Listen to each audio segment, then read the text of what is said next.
Nama saya Amar dan saya akan terangkan serupa sedikit lah pasal undi rosak ke undi ditolak. Undi rosak ni kita selalu dengar. Selalu sangat dengar. Kalau macam contohnya PRK, pilihan raya kecil ni kita macam tak adalah selalu sangat dengar kan kalau pilihan PRK ni. Tapi kita selalu dengar undi rosak ni bila PRU contohnya. Masa PRU 14 dulu. Pernah ada satu apa orang kata gerakan, sampai ada satu gerakan tau, gerakan ataupun undi rosak movement macam tu, sampai ke tahap macam tu. Dia bawa lah dia punya ideologi pasal apa dia nak buat undi rosak tu. Dia tak suka, contoh lah kan, mungkin lah saya punya interpretation saya, apa yang saya faham orang tu, dia macam dia tak suka si A, dia tak suka si B, dia tak suka C juga. So lah kali dia nak buat undi rosak, katanya undi rosak, dia nak buat undi rosak. Okay, apa kata kalau kita tengok satu apa orang kata tweet daripada Twitter lah, dia sebut pasal undi rosak ni kan. Dia kata, kita tutup lah nama dia dia kata I am going for undi rosak. Lepas tu ada orang lain pula kata penyelesaian terakhir adalah PRU 15 sebenarnya. Biarlah kes naik mendadak pun, tapi aku confirm undi rosak. And then ada lagi apa ni, mana ni Arhan semua bias, tetapi je boleh tukar SOP. Kalau ni je pilihan yang ada, saya pilih join team undi rosak kan. Kita dah boleh mula kempen undi rosak ni.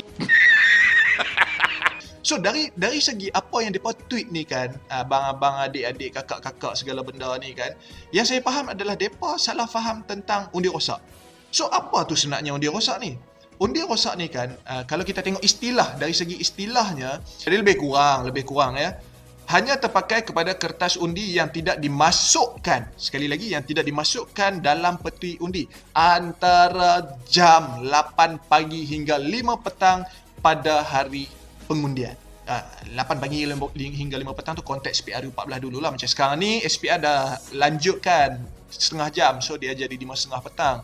Okey, contohnya kertas undi terkoyak secara tak sengaja, dan itulah sebenarnya undi rosak, dan ia tidak dimasukkan dalam peti undi.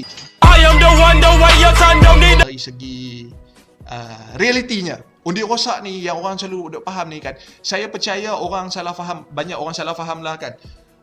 Undi rosak ni sebenarnya kalau ikut istilah tadi, saya explain yang istilah tadi tu dulu. Ini sebenarnya ini buku kertas undi ya. Ini adalah buku kertas undi. Tetapi undi rosak yang orang selalu duk faham tu kan salah sebenarnya. Undi rosak yang sebenarnya adalah apabila dia boleh berlaku, sama ada contohnya, saya bagi contoh sekarang ni adalah petugas. Petugas bila dia nak apa orang kata, dia nak menceraikan kertas, ini buku kertas undi, dia nak menceraikan kertas undi ni daripada buku. Okey, dia akan menceraikan, dia akan guna pembaris lah sepatutnya. Bila dia ceraikan, perbuatan dia menceraikan tadi saya cerai tu cantik elok lah kan, tapi bila katakanlah nak jadi bagi contoh lah, bila dia ceraikan tu terkoyak macam ni, contoh dia, nampak tak? Dia terkoyak macam tu. So ini kertas undi ini, KTM iaitu Ketua Tempat Mengundi akan isytiharkan kertas undi ini sebagai kertas undi rosak. Macam mana dia nak buat? Dia akan palangkan macam ni lebih kurang, dan dia akan tulis rosak. Lebih kurang macam tu. Dia akan tulis rosak di muka depan kertas undi ini.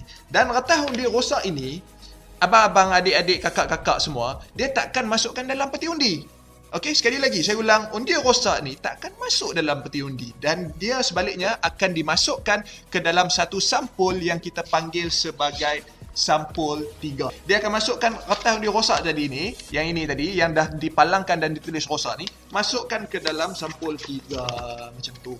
Dan kalau kita pikir-pikir balik kan, kertas undi tadi tu, kertas undi rosak tadi ni, yang tadi tu, yang sepatutnya dikeluarkan oleh petugas tadi tu, pengundi tu, dia tak dapat lagi tau. Dia tak dapat lagi kertas undi tu. Tetapi, bila berlakunya undi rosak tu kan, so petugas tu dia akan chop lah yang baru, okay, dia akan chopkan, dan dia akan keluarkan lah kertas undi yang baru kepada pengundi. Dia akan lipat dan dia akan bagilah kepada pengundi tu yang sebenarnya nanti. Lebih kurang macam tu. Itu sebenarnya undi rosak. Dan pemahaman orang kebanyakan ni kan, yang mereka faham undi rosak tu apa benda ni kan, sebenarnya adalah contoh yang seperti inilah, abang, adik, kakak-kakak semua. Yang ini kalau kita tengok pengguna-pengguna Twitter ya, ataupun ramai orang kebanyakannya, mereka faham undi rosak ni adalah ni contoh. Macam ni, kita boleh tengok contoh undi rosak. Sorry ini bukan undi rosak. Okey, ini bukan undi rosak Ini bukan undi rosak, tapi orang selalu faham ini adalah undi rosak, iaitu penandaan dibuat lebih kepada satu calon. Dan ini sebenarnya bukan undi rosak, ini sebenarnya undi ditolak. So, abang-abang, adik-adik, kakak-kakak semua, saya harap hampa semua faham apa itu undi rosak. Sekali lagi saya rumuskan, undi rosak hanya boleh berlaku semasa tempoh ataupun semasa proses pengundian saja. Dia takkan berlaku semasa proses pengiraan undi. Okay, so tolong betulkan apa yang kita salah faham. Yang paling penting stay safe. Kita jaga kita. Sekarang kes naik, jaga dirilah semua, sanitize tangan. Jangan lupa pakai face mask bila keluar pergi mana-mana pun. Okay, jumpa lagi. Terima kasih banyak. Assalamualaikum warahmatullahi wabarakatuh.